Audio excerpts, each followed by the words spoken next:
Hello, everybody, and welcome to Mind Clickers. I'm a sport and exercise scientist from Melbourne, Australia, with a passion for esports performance, coaching, and overall mental well-being. I've been in esports for quite my life, previously competing in COD 4 Pro Mod and coaching Starcraft 2, whilst avidly loving CSGO and all FPSs. I created Mind Clickers to provide an insight into the psychological and performance demands of elite level gaming. This includes getting an insight from coaches, players, staff, org founders, and esports researchers about their respective domains. In the following episode, I talk with Jared "PiG" Krensel, who is the leading forefront in the OCE Starcraft 2 scene. Jared previously has competed in the 2016 WCS, where he took first place, alongside competing in a handful of online tournaments. Jared has had his fair share of experience in Starcraft 2, living in a team house overseas and shoutcasting professionally for some of the biggest majors in the world. He also loves streaming on Twitch and making Starcraft 2 videos for his over 40,000 subscribers on YouTube. This episode is enormous, as Jared shares his previous experiences as a player, but then we take it quite deep as we reflect further on the mindset in Starcraft 2 and professional competitive gaming. This includes having the resilience to overcome any opportunities, dealing with anxiety, and brute forcing a positive mental attitude so we can cope with anything. This was an absolute pleasure to record, and I hope that you take at least a few tips out so you can improve your game. Thank you very much, and I hope you enjoy. Hello, everybody, and welcome back to Season 2, Episode 4 of Mind Clickers, where it's time to click both heads in 2021. I'm joined today by a very special guest, Jared "PiG" Krensel, who is currently a full-time Twitch streamer, StarCraft commentator, and ex-StarCraft 2 professional. How are you going today, mate? Awesome, man. It's a nice sunny Wednesday afternoon here. So always a good time to talk about esports. Yes. Are you located up in Perth? No, I'm in Sydney, but just been here pretty much my whole life, besides little forays here and there. So it's kind of good. We just had a bit of a cold patch, but it's nice and warm here. I actually just moved back to my out of Lidcombe, so I just moved away from the old fiber to the node Kevin Rudd internet. I gave it up after many years. The kind of esports and streaming neighborhood of Sydney, because it's one of the few places you can get that proper fiber to the premises, I should say, not fiber to the node. But I've gone back to the old internet. I'm enjoying the spikes, the very high traffic in the afternoons and evenings, and everyone's watching Netflix. Having my internet kind of just spike a little bit here or there makes for some extra training weights when I'm practicing and that sort of thing. So it's not too bad. But I mean, a lot of people say, why not move overseas? But Australia is great, man. Such a good country. So loving it. Yeah, for sure. I definitely know that, in terms of internet quality, previously we haven't had the best experiences, but at least you're not on dial-up, and at least we've moved past those kind of pre-existing internet stages as well. Step by step, yeah. let's never go back to that. Yeah, agreed. Awesome to have you on, mate. I'm glad we finally figured out a schedule that both worked for us, and finally we can come together and make this episode an awesome piece, hopefully. Hells yeah, looking forward to it, mate. I had a little sheaf through a few of your other episodes, listened to a snippet here or there. So some interesting discussions, and hopefully my contribution here won't be the most boring episode. Fingers crossed. I'll try to hopefully we can have some good discussions. I'm sure we will. Yeah, I'm sure we will. Let's go ahead and kick it off, I guess. So let's just talk about a little bit about your background, your history, when you went from casual to competitive, and how you started in StarCraft 2 as well. Yeah, well, I definitely kind of grew up gaming and went through the whole internet cafe craze in the early 2000s. Right. I grew up playing RTS games forever, Warcraft, Command and Conquer, and all that, but never really got involved in the competitive side. I first played a competitive ladder, just like when matchmaking was out in Warcraft 3, but was I guess to a casual person, maybe would have seemed like someone who was pretty into it. But once you're, legitimately competitive at something, I look back and go, oh, I really didn't play any tournaments at all. Didn't really compete very high on the ladder, but kind of got, I think, a little hooked on that just really nice competitive strategy game element. And years later, it was 2010 when StarCraft 2 came out. And I kind of just got on the ladder and went, oh my God, I forgot what this feels like. The excitement of managing 1,000 different things at once in an RTS game is unlike anything else. And I kind of had forgotten the joy and the, I think, unlimited learning simulation that is kind of putting yourself up against other opponents on the ladder, constantly being matched against harder and harder players, and kind of just having this big, huge, deep strategy game to delve into, where you can kind of improve the physical speed element of things, how you execute things quickly, but you could Mm. also just put endless time into understanding the theory and the strategy, and how to counter different things, and mind games, and like limited information. There's poker elements to it. So for me, it was just this addictive learning process, I guess, is one way I could put it. Yeah, for sure. And I can definitely relate to that because I started back Command and Conquer Generals. And then I briefly moved to Age of Empires. And then I started in StarCraft 2 Wings of Liberty. So having a little bit of previous in RTS, but I think StarCraft's where I really start to find that niche just because it really starts to ramp it up, as you said, in terms of strategy. There's so many things you have to try and micromanage and organize mentally as well. If you were to describe StarCraft 2 to some people, just because we have some of those guys listening who have probably never heard of StarCraft 2 before, who have never even played an RTS before, how would you describe StarCraft 2 to someone who really is unfamiliar with the genre? There's a few different analogies. Some people like to say it's chess on speed, something like that. I don't think that truly does it justice, though. Imagine kind of like almost like a top-down view of like a map, but in real time, you're controlling your armies, but you're also controlling your economy. So you're kind of harvesting resources and building different factories and things to produce certain unit types, and you're upgrading them in different ways. So you're managing a lot of different aspects of a game. And this is something which isn't unfamiliar to anyone who's played maybe a more complicated board game, or Mm, you've played sure. some different turn-based strategy games like a Civilization or something. But it's the real-time aspect that makes it ridiculous. It makes it ridiculously competitive because there's just so many things you can do when you're managing that many different areas at once. You're kind of in this battle to focus on the right things at the right time, and it's a constant reprioritizing. So what makes it Mm, so deep is that you've got, okay, cool, like maybe this sort of army beats that sort of army, but you've got to always kind of look at any sort of rule you make for yourself like that, and then you've got to put it across the time that happens in the game. So how early or late is this, and at what moment in the game does this happen? So the really thing that it forces you to stretch as a person and learn, what's so difficult when people first get into it, is that there is mental flexibility is necessary. Any rule you make can change based on the many variables. So everything is kind of like it's putting on a hat, finding a rule for a certain situation, and then finding the many times when that rule doesn't apply, and kind of trying to understand why that rule doesn't apply. So it's this, mm. on the base level, you're running your armies around and having fun, kind of blowing things up. But on the deeper level, it's incredibly complicated, and that is the very addictive element. And it's the element which, I guess, as a commentator these days, my job is to try and translate at least a little bit of what the best players in the world are doing, because they are playing so blazing fast on such a high level, and trying to turn that into a digestible story for people who are watching who maybe have never played the game. Yeah, for sure. And I think that's what makes it so exciting to watch as well. From an audience perspective, StarCraft 2 is definitely one of those games that really wrapped me in from that audience perspective, just because of how engaging it is. There's so many different things that are happening at once, and whether it's someone pulling off a cheese, they're pretty much the ones I like the best. But even going into the later macro games where everything's pushing into like the half an hour mark, for example, and one small move can really try and end the game. I think from that audience perspective, it's very exciting, and it's definitely one of those games that has remained due to its time. Because obviously we've had three different expansions, we've had Wings of Liberty, we've had Heart of the Swarm, and Legacy of the Void. So it has done its nature. But in regards to progressing into the future of StarCraft, do you really think that the current, in regards to, I guess, Legacy of the Void, do you think that we'll be seeing any more future expansions? Not for a long time. I think it's a very it's culturally embedded around the world. Is StarCraft as a franchise? So the lore, the story of the game, going back to 1998. That's what, 23 years now, isn't it? Wow. So Mm, it's huge. Everyone played this game growing up.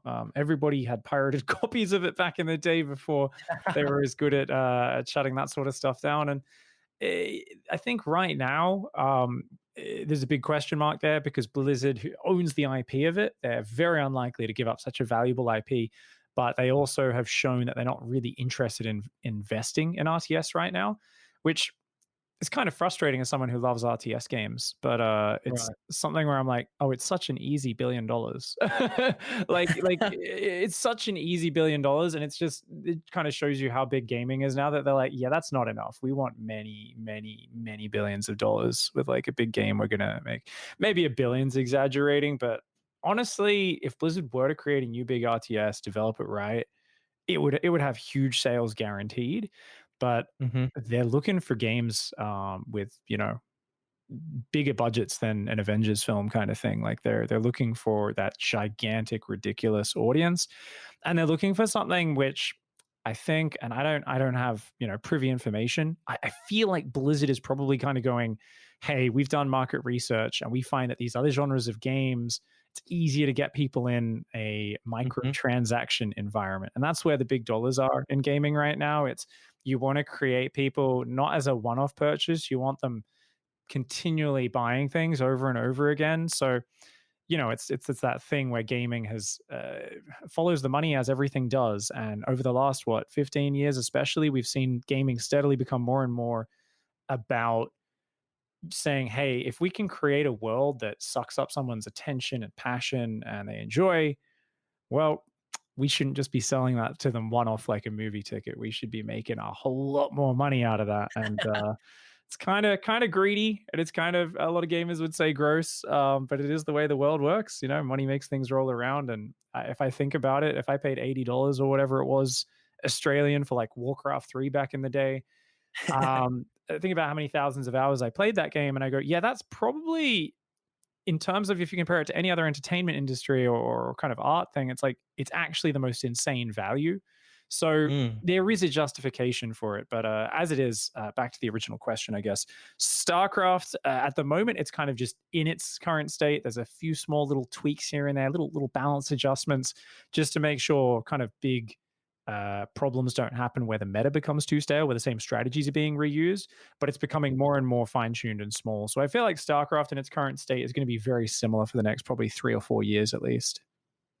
Yeah, and just touching on what you mentioned before, obviously back in 2017 when StarCraft went free to play, definitely something that I didn't actually see. But I think from a perspective of trying to get more people engaged within the genre, trying to get the beginners into the RTS scene, that was successful as itself. And going on with the microtransactions, I think a lot of games are starting to adopt that kind of system nowadays, just because as you said, it is so successful and lucrative. And whether we have different production or different shoutcasters in the game and those kind of things that start to get added in, or skin bundles, I definitely see how it does support the game. But it's definitely one of those things that you really wish that in regards to StarCraft they do try and really ramp it up in terms of the future. But I think what really draws in the current players and the pre-existing players and the past players as well is just the replayability, because there's so much room to always improve, whether it be working on builds, whether it be fine tuning micro or macro, or, trying to climb the ladder. The replayability is just so there in terms of the game. And I think that's what really captivates the audiences. Well, that's it. I mean, it's so nice to have new content and all sorts of awesome other things coming in. It's like, we got a new skin pack, we got a new announcer bundle, like, woo, new co-op commander. At its core, I mean, there's a reason why there's still so many people, especially in Korea, watching StarCraft 1 Right. and playing it. And there's still plenty overseas as well.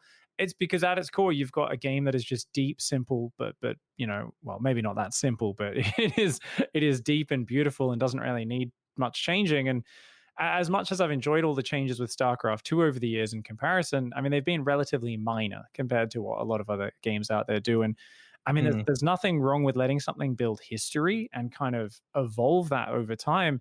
I enjoy watching test cricket, which a lot of people would liken to watching paint dry. Like they're like, nothing's happening, man. Like they're just standing there, and I'm like, it's like this deep history. There's this long competition going on over days, and look at chess as well. It's like you can still go study matches from hundreds of years ago. It's Yeah. really cool that you can still appreciate that, or you can not have played in 10 years and you can come back and you can pick it up and it's the same as when you left it, or at least very similar. And StarCraft Mm. has that history. If you ask anyone, hey, what's the competitive real-time strategy to play, it is StarCraft, and it is that for a very good reason. It's because it's got so much creativity you can do in terms of in terms of how you adjust your strategies based on what type of units you want to build, how aggressive or defensive, how many mind games, how much trickery you put, how many times you try to sell your opponent one story while you actually are doing something different. I mean, there are so many layers to the game. And people often ask me, hey, aren't you bored of doing StarCraft? You've been doing it for 10 years now, or even longer. And I'm like, yeah, I would be if I lost my passion for the game. Like, if I just kind of half-assed it, there are times where I'm like, "Oh, yeah, this is not that enjoyable." And then every time I set myself some new goals, I'm like, "You know what? I've been playing a certain way. Let's reinvent myself. Let's play in this completely different opposite way and figure out how to make that work." And it's like this bam, brand new learning process all over again, because I've got to kind of revisit all my assumptions. I've got to focus on the details. It's immediately humbling, kind of realizing a lot of the basics don't work the way they had with the style I'd maybe practiced a lot more. So there's that, as well as the fact that I'm kind of commentating and learning all three races constantly nowadays. As a Mm. pro player, I only played one, and every time I think I figured something out, the pros show a way of kind of countering that or dealing with it, and where you need to be constantly adapting and adjusting. So it's the very harsh competitive environment where things are always being figured out, and little adjustments that no one had ever thought of are kind of just being evolved many years down the track. That's what keeps it fresh and exciting. And that's why no other game has such a stable player base over such a long period of time. People still kind of they chant out StarCraft is dead as a meme, and it's like, if they could see the graph of the player base, which Blizzard doesn't publicly reveal very often, Yeah. it doesn't move. It's just like it goes down a little and goes up again. People come back to the game periodically. People go into it, and other big game releases don't actually affect the player base. Almost every other game, if there's a new big title that comes out, like a Cyberpunk, StarCraft will be the one game where you see this like tiny dent in the player base for the week that game comes out, and then back to normal. Yeah. And every other game is like dropping 50% in player base, sometimes more. And that just kind of tells you the people that like StarCraft are not just looking at this as a temporary distraction. They're playing StarCraft because it's something that's challenging them and forcing them to learn and adapt and evolve. So it's more than just a game. It's a tool for self-improvement, and it's competition, and it's a kind of mental sharpening tool. Yeah, for sure. And I think one of the biggest things about StarCraft, in my perspective, as it is, it's probably on the market today one of the hardest games just to fully master, because you can't really ultimately master StarCraft just because you can always find little niches or tinks in the armor to really try and learn new skills, as you said. And it's about that kind of mechanically and mentally self-fulfilling challenge that really StarCraft provides. Because there's that sudden adaptation where I finally got this build down pat. I don't need to look on my other screen to see if I'm hitting the timings right, or I'm getting good at scouting now. I can really start to try and adapt and scout with this. I've got to try and do these sort of things. But then once you learn that, and then you take the next step, and it really is never really ever ending. And I think that's why I really love StarCraft when I got first into it. But then once I really dug deep and really started to really flesh out everything in StarCraft, it was one of those games that I just looked at and was like, it really doesn't end. Yep. It is every level. It's a new appreciation for everything that you're lacking, right? It's the joke is always, everyone says, one day I just want to be in Diamond League so I can be good. And everybody who's in Diamond League laughs at them and says, "Oh no, you just get to Diamond and realize you're still terrible, And it's the same with Masters. It's the same with Grandmasters. There's no finish in sight, and it's good for teaching you that. It's eternally humbling. Every time you get cocky in StarCraft, it has something to say about that. Yeah, for sure. And I remember when I first joined, during the Wings of Liberty time, and just constantly in the background, I had, when I'm Grandmaster, and I just had that playing again and again and again. And that was just on repeat. And it was that, just that community that StarCraft has built, and that thriving resemblance that it's created. I think it's something really amazing. It's such a strong community within itself, and I think it's one of those awesome communities that will be long lasting, as you said before. Hell's yeah. You made it to Masters League, right? Back Yeah, then? yeah. I made it to Masters towards Heart of the Swarm, and I started Legacy of the Void a little bit early. I was still in Masters then, but then I sort of dropped off a little bit and really started to focus on more fours. Just because I love that team element, just because going from being your one man army by yourself, and then suddenly having three more people that you have to try and micromanage alongside, or four people in total you have to verse. That added that extra dynamic flexibility that I liked, because I like to turtle up quite a bit. But yeah, I did reach Masters, definitely not Grandmaster. So I never actually got there in the end, but maybe one day.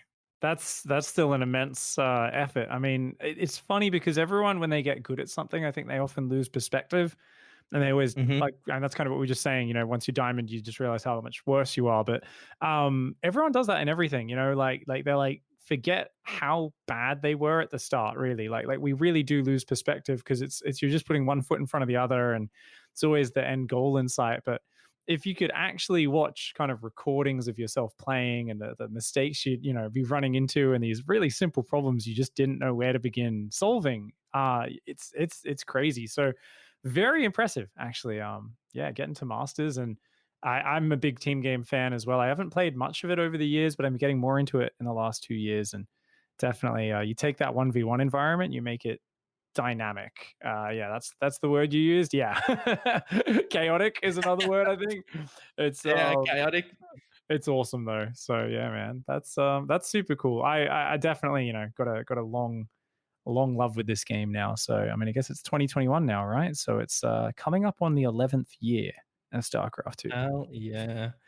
Definitely, it's been a while, but one thing I want to really get in depth with is your background as a professional player. So originally you joined TT Esports, and then you moved on to Exile 5. And what I'm curious about is how you went from just playing by yourself to getting into these teams, and that kind of dynamic that you created with these teams, and the sort of the environment that was going on within these teams as well. Yeah, well, I think it's a kind of interesting. I mean, those teams were fantastic. I mean, TT was more of like a individual sponsorship sort of thing back in the day. Okay. Exile 5 was a little bit more of a team, but I was also their first StarCraft player. So teams and classic and esports where it was back then. So this is late 2011 was TT, early Right. 2013 was Exile 5. I mean, these were both kind of more sponsorship conglomerations and hobby Mm, clubs, I guess you could call it, than what you'd see in a modern esports team, especially down in Australia where everything's obviously usually a little bit further behind, being so far away. We're so spread out, our internet's worse, or all of that stuff. We don't get as many champions on a big international stage to get the whole mm, country riled up as a result of that. But yeah, essentially, I mean, I just kind of fallen in love with the game and steadily practiced more and more. And over the months and years, I'd kind of realized that I was so hooked on playing the game. Probably, I think you'd probably call it addictive for sure. And since I didn't really have any real goals with it at that point, I was just loving it. But there was a point where, yeah, I was just kind of like dropped out of university because I realized I was just not focused on school, and I was just loving this game. And I just found out about this gaming world, and there was these people who were starting to stream. There's people who are coaching. There's people on the biggest teams who are getting these big salaries, and I kind of went, you know what? mm, I've won my $20 in my tiny little online tournament. I've made $15 an hour coaching a few people. Like, it's not much, but I mean, I haven't really been trying it yet. I reckon I could do this full time and try to become a pro. And I'm passionate enough about it. And it seems crazy, but look, the idea is I'll try as hard as I can to be pro. I'll coach people in the meantime and get really good at that. And then I will, worst comes to worst, try and become like a streamer and a commentator and, create content and that sort of stuff.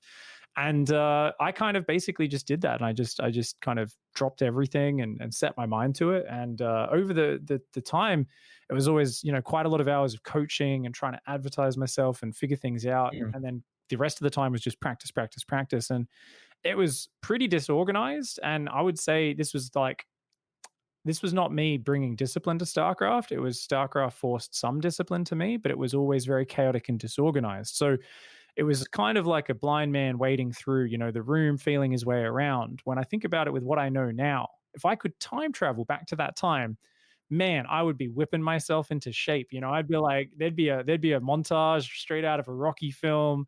I'd be like, all right, we'd be skipping, we'd be running up those steps, we'd be hitting the bags in a much more organized fashion, so to speak. It would be a very different process, but I just didn't have a massive amount of life experience or knowledge of how to really Right. improve at a competition back then. But it just came to grinding and studying and asking every single pro player I ran into in an online tournament or a ladder for advice, and just trying to get practice partners overseas as much as possible. And and I was always on the forums, and I was always talking about the game, Mm. and I was always debating people about the game in strategy threads. And I think that was a big part of the learning, was learning such a complicated system on your own. It's just not going to happen. Like, you can come up with your own unique understanding, and you can avoid groupthink because of that, and kind of end up with a really unique set of things that you understand better than anybody else, but you're missing out on the shared knowledge pool. And that's the most important thing for anyone getting into a competitive esport to tap into. And it's what I did a reasonably good job of tapping into early on, was Hmm. just constantly being hungry for that information and going, tell me how I do this, tell me how I do that. Let's figure out all those details. So I was just always hunting for that information. And because of that, I rose up very quickly, and to become one of the best players in Australia. So I think it was WCG 2011. I got third place, which was kind of the first big tournament I was really proud of. I'd gone full time earlier that year, probably less than 6 months before that. And yeah, it was a kind of a big proud moment. I just got picked up by Tt Esports, I think just after or just before that tournament, and kind of from there, just kept that process of trying to practice as hard as I could. And as I started kind of qualifying for international events, and starting to win some of the championships in Australia as well, it kind of became much more possible to say, okay, cool, I'm winning money from actually winning tournaments now. There's still very little sponsorship dollars to go around, but I can now have a big enough name and a big enough support in this very passionate Australian scene to kind of corral enough sponsorship dollars to try to get those experiences overseas. And that was always the Mm. goal for me, was there's no way you can just be the best in Australia, not back then anyway, and make a proper career out of it. And for me, this was always, hey, if I'm putting everything towards this can't just be screwing around. I got to make money. And as a sports person, you can't just make enough money to feed yourself. Like, you've got to make enough money to make bank, because you've only got so many years in any competition. Exactly. It's worse in physical sports. I like mad respect for athletes. Just, I think they're crazy, because one torn knee ligament or something can just ruin your whole career. I mean, it's amazing. It's amazing what they all do. But you don't have that, but you still have a very quickly changing scene and just a constant influx of talent, because there is low barrier to entry with a game that's online and that sort of thing. So I was always saying, look, I need to get to be one of the big international names. And once I do that, I can see myself making enough money to kind of say, hey, I'm a real pro gamer. This is a real career. We've done it. We're established. And, this is a viable choice for the rest of my life. Man, what a story! Love it. I really, yeah, mad hats off to you. Just the fact of dropping everything and really having this really focused and narrowed approach to, I guess, wanting to pursue what you were so in love with, and that was StarCraft. And I don't think a lot of people nowadays. I mean, obviously nowadays with esports, it's a very dynamic system that's not the same as it was back then. But back then, not a lot of people would have really started to focus and narrow in on university, just because that was predominantly the mindset of a lot of people back then. That university is the only way. You have to go to university. You have to get a good job through uni, and going through these other domains and streams and rivers won't pay off as well. But clearly, looking at yourself now, very well established and an awesome YouTube channel to back up that knowledge that you learned throughout the years. That's really forthcoming and helping other people alongside it. So it's amazing what you've done. And do you have any regrets along the way that maybe you would have done something different? If I could time travel, I'd do 1,000 things different, but I don't regret it, because I think the important thing was always that I was like, I know this is kind of crazy and it's risky, and going off the beaten path is always dangerous. And I definitely wouldn't Hmm. just recommend this and say, go do this, guys. The reason it worked for me is because I had enough self belief to want to do Right. it. And then I was also lucky enough that my partner, my now wife, was also very supportive when I brought it to her, Mhm. and she kind of backed me in it as well. So it's something where it's not something where you go, oh yeah, you just need to believe in it and just do it and it'll just happen. So it's something about I guess in the past I've referred to this as like macroing at life. So macro for anyone who's, I guess, yeah, like you mentioned, not everyone will know Starcraft here in the audience. So Yeah. your micromanagement, obviously it's your small tasks, right? Micromanaging. So in StarCraft, that's always all about controlling individual units. Like you shoot that guy, you run away, you go do this, like real that sort of stuff. Macro, it's managing your economy, it's building more bases, it's building up to bigger tasks, to the next stage, to more upgrades, right? So I always had this view of like, okay, this is kind of a crazy thing that I'm doing, but the idea is if I am enjoying it and learning while I'm doing it, what's the worst that happens? I spend X amount of time, years. Yes, I don't get them back, but life is not a race. Mhm. It really isn't. As long as you're actually developing along the way, right? And especially if you've already thought about that and you've got the backup plans, the hey, what if I don't make it as a pro gamer? All right, I've got this coaching thing that I'm already doing, but I can also try to do commentary. I can try to do content and streaming and whatever else. And that plan may have been a little vague, but the idea was, look, I am going to learn how to learn how to apply myself really hard and disciplined to one thing with this whole StarCraft thing that I'm getting into. And I'm going to learn how to push through the many obstacles that get thrown in my way and try and make things happen, which very few people in the scene thought was really possible. Most people are like, you Mm. can't really do it in Australia. We had Moonglade at the time, who was our top dog, but he was the top Warcraft 3 player for years before that. And he kind of went into it as this really expert RTS player with years of experience who spent 6 months before StarCraft 2 came out practicing Brood War, practicing StarCraft 1, saying, I'm going to Right. get my skills ready and I'm going to come steaming out of the gates. And he was one of the best players from the very start of the game and a huge name to this day and a good friend as well, Andy, who I always looked up to a lot. But he was the one guy, and everyone was like, well, you could do that if you had 5 years of competing, at WCG internationally in Warcraft and being the best player in Australia, and you can bring all that RTS experience and preparation. And here I was, a player who the game came out and was like, oh, this is fun. Like, let's see if I can maybe learn how to play it good. It was like this real lack of experience, and in a deep genre like RTS, that's a massive disadvantage. Almost all the players who did well in the early years had been playing RTS games competitively for years, and they could like Mhm. take a lot of those lessons and just overlay them onto the new game. There were Right. specifics that needed to be adjusted, but their whole learning process, their understanding of core RTS fundamentals was there. I didn't have any of that. So I 100% had to have this view of like, look, I'm going to be learning how to learn. I'm trying to play catch up. But as long as I am enjoying it. I'm out there talking to people, making new friends. I'm getting to travel the world, competing, which started to happen more and more. And maybe I can make some connections, put my name out there a little bit as well. But the idea is if I could just kind of learn this game, hopefully I could turn learning this game into content if I absolutely have to later on down the track if pro gaming doesn't work out. Dang, the way you put everything, it feels like StarCraft's that father figure. It's really spewing out those life lessons. Yeah, um, man. I definitely understand that from that kind of internal perspective that there's so many different unique foundations that StarCraft can bring, and as you said before, those players who came from Brood War had those pre-existing foundations. They had the mechanics. They knew kind of the inside out of the game, and yourself coming into it at that entry level, and then just taking that, taking a step back from an external perspective and saying, hey, this is the process I'm going to go through.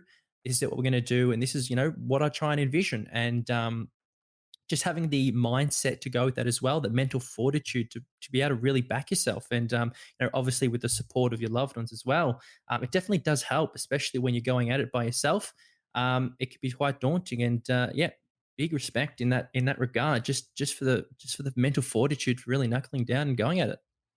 I appreciate that, man. It's funny looking back on it because it's such a long time now, and it's not all just, it's easy to look back at it and we kind of all tell our own stories and wrap it up in a nice little bundle, but it wasn't neat. It wasn't easy by any means. There was many points where I was doubting what I was doing, right? And going, oh man, what am I getting myself into? What have I committed to here? Or The number of times where I was just absolutely shattered after I'd put all this work and effort into getting to an international tournament, crush the Australian qualifier or championship to get there or whatever. And man, you get there and just get stomped into the ground and go, oh man, like this is the end is much further than I realized where it was. And you're kind of having to recalibrate, like, okay, like, how can I do this? How can I do that? And where am I going to get this performance up to? So it was a messy time. There was definitely a lot of doubts along the way.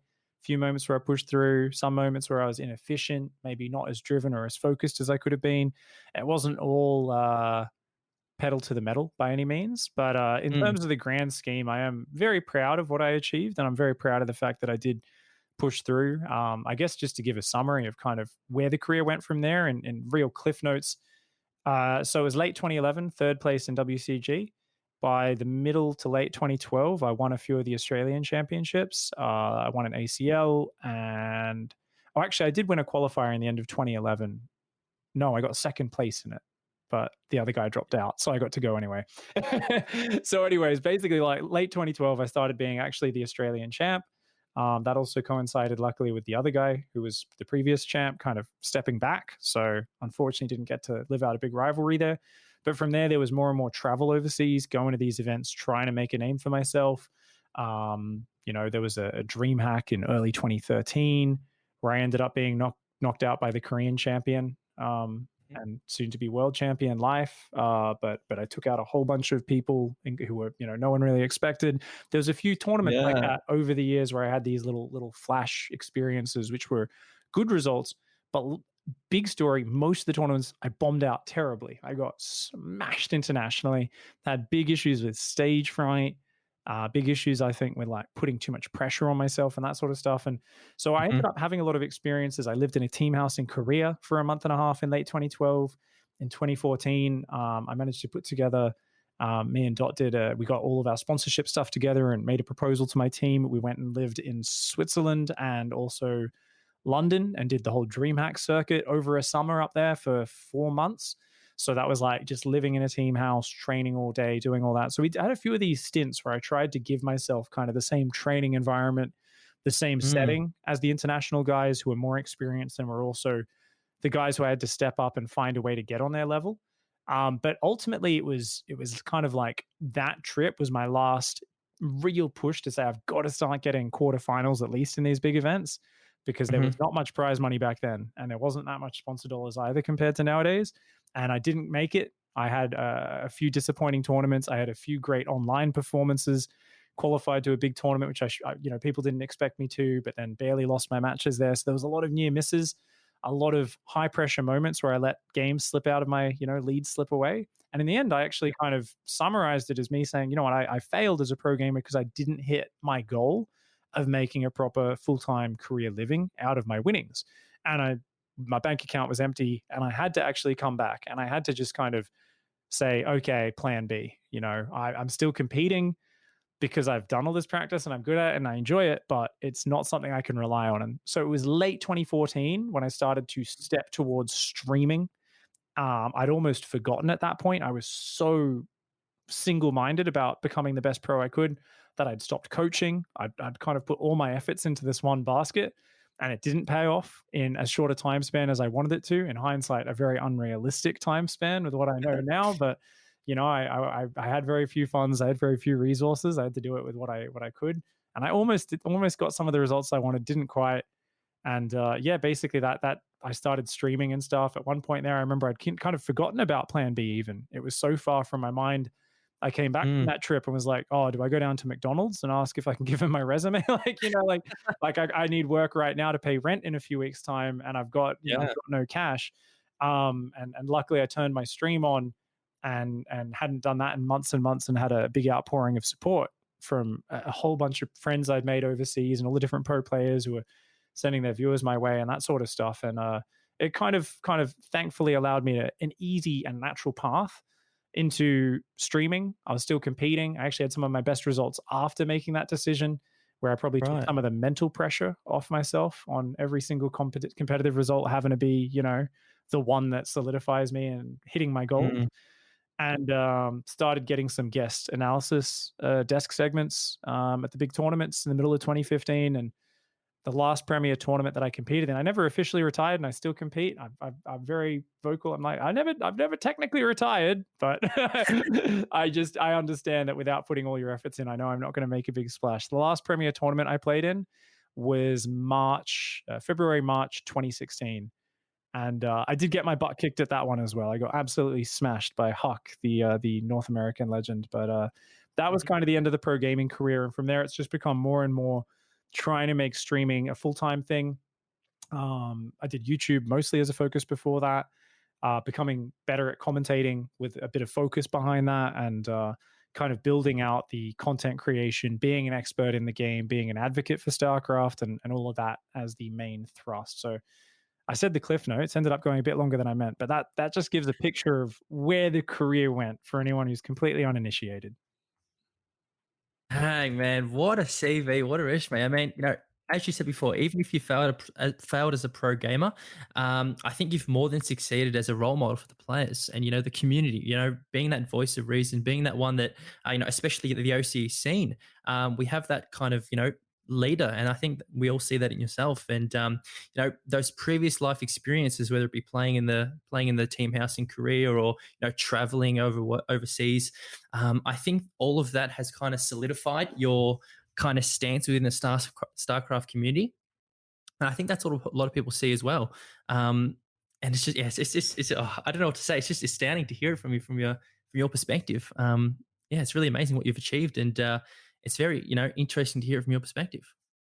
I appreciate that, man. It's it was quite a journey, and I think right whenever things were most intense, whether it was the pressure from the bank balance or putting too much pressure on my own shoulders to perform at events, there'd always be the moment where it's like, hey, wait a second, I'm in Cologne, Germany, drinking a beer with some friends who I would never have met in a regular life path here, down by the river, and I'm meeting these amazing, super smart people.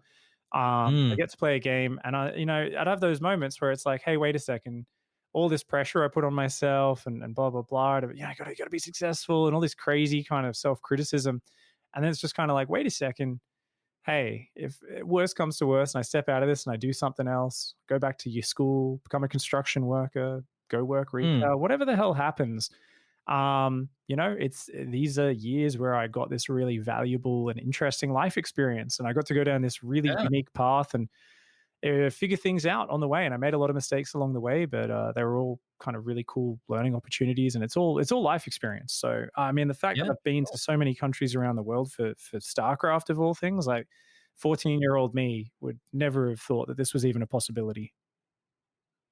Mate, 14-year-old me was losing to Mass Ravens. So yeah, definitely nothing to be sad about. But it's just fantastic, mate. And I really appreciate you sharing that. It's nothing short of amazing. No worries. I hope you didn't just hear Kalaris' voice, by the way. I accidentally just bumped my soundboard. That's Just all right. started playing a voice line, funnily enough, with my friend going, great point, pig. So I was like, oh man, I hope that doesn't come through my headphones. That'll just be the strangest sound effect. I was like, what? Is he playing a soundboard to congratulate himself? What he just said? It's for a bit on the stream, I promise. I'm not that strange. Oh man. But yeah, so one thing that I really wanted to try and get your perspective and kind of thought process around, I've always seen StarCraft as one of the hardest games to psychologically understand. And with your life experiences, I'm sure you've gone through that. As you said before, stepping up on stage is one of the small pieces of the puzzle to perfecting StarCraft. And, not all of us get there. We're going to have our ups and downs. And it's one of those biggest psychological battles that I've gone through in my gaming previous career. Not really career, but experiences, whether that be playing an FPS or playing a MOBA. I've not really had the same experiences I have in StarCraft, just because I think when I step back and look from it from an external perspective, um, even if you're playing the same race, for example, Terran v Terran, which is one of the kind of groups that you can select in StarCraft. It's essentially you start off at the exact same level, so you start off at time zero, and it's really about how you can defeat the other opponent, and there's just so many ways to do that, and I think that's what the pressure gradually over time built in myself, just because there is so many different ways that you can make a mistake, and the mistakes kind of started to overwhelm the positives, and the attitude slowly started to drift. So, throughout your career, when you were, whether you're competing in Germany or Korea, what was there any really big moments where you thought, "Hey, I really can't do this anymore. I really can't psychologically get over the game," or was it more so, "I've really adapted towards this game. Yes, the anxiety is there, the pressure's there, but I can just overcome that." I think it's a slow evolution of learning little like tactics and tools over time, right? To deal with those thoughts where it's like, yeah, sometimes, and I think this is one of the biggest areas, which, if I could go back, what would I change? It's like when I was competing, I think my mental control was really poor. I think a lot of pro players were as well. Mm, We didn't have a lot of coaches. We didn't have a lot of people living together outside of Korea in team houses. It was a pretty rare experience. For most people, it would be a few months at a time at most. So there's mm, something where when you're in a closer environment with people and you're all kind of watching and helping each other and you're more open with it, there's a bit more of a natural kind of helping each other through those points where you're like you said, all the negative possibilities start to outweigh the joy of playing the game or the focus, and you start just kind of mm. drowning and mentally calculating every single possibility that could go Right. wrong. And that's something which would absolutely happen with me playing at big tournaments and that sort of thing, where I would just get put on so much pressure. I get super excited. The adrenaline would be pumping. I had no knowledge about meditation or breathing exercises or anything like that, which that's one of the first things I would teach myself. If I had to like teleport back in time to coaching myself, a day or two before a big event, I'd be like, okay, cool. Like you've done the practice. There's nothing more we can do with that. We just need to like make you not freak the hell out when you're sitting in, in front of a big arena playing on a stage. And it's like, we're just going to do breathing exercises and some like basic, just mental, maybe do a bit of journaling, bit of visualization. It would Hmm. be all mental techniques, which I do now. And I'm like, man, I wish I had some real competition I was involved in to use these on, like I don't get to really coach many pro players these days. Occasionally I do, and it's always such a treat when I do get to. Mm. It's more amateurs who I'm helping learn the game and that sort of stuff. But yeah, there's all these different tools and tactics. So I think whether just in training, there's lots of things, but like I mean, we just mentioned visualization, we just mentioned breathing exercise. There's so many different things we Yeah, could there is. talk about. I guess let's just take a step away from those ones, and we could just talk about when you're just learning the game. And this Yeah. is more for anyone this can apply, but it does apply to pros as well. And they naturally learn some of this to some extent. But it's like your tools for understanding StarCraft and learning it, because it's so vast and it's so unkind, right? Like it'll Right. you get punished by things that come out of the dark. So some of the big tools that you have to learn is how to either bring yourself up close to a problem, but also to distance yourself from a problem and push yourself back. So it's you need to be able to be very good at honing in that ability to just zoom in on a problem and really process and think about that and try to solve it or come up with some sort of actionable solution, which sometimes that's also very hard because you don't know if that's going to work. So it's Right. scientific as well. It's I'm going to try this. I think this will work, but we need to actually go and do the experiment now of trying it a bunch of times, not just once. One failure does not mean it doesn't work, right? And see how that works and understand why it does or doesn't work, right? So Hmm. then there's other times where you need to go, okay, I'm so focused on that detail. Wait a second, none of these solutions are working. I've tried this, it didn't work. I put it through the experiment. I tried this other thing, it didn't work. And then you need to like distance yourself. You need to push yourself way back from the problem and kind of go, let's just look at fundamentals. Let's look at context. Have I Hmm. looked at this situation from my opponent's point of view?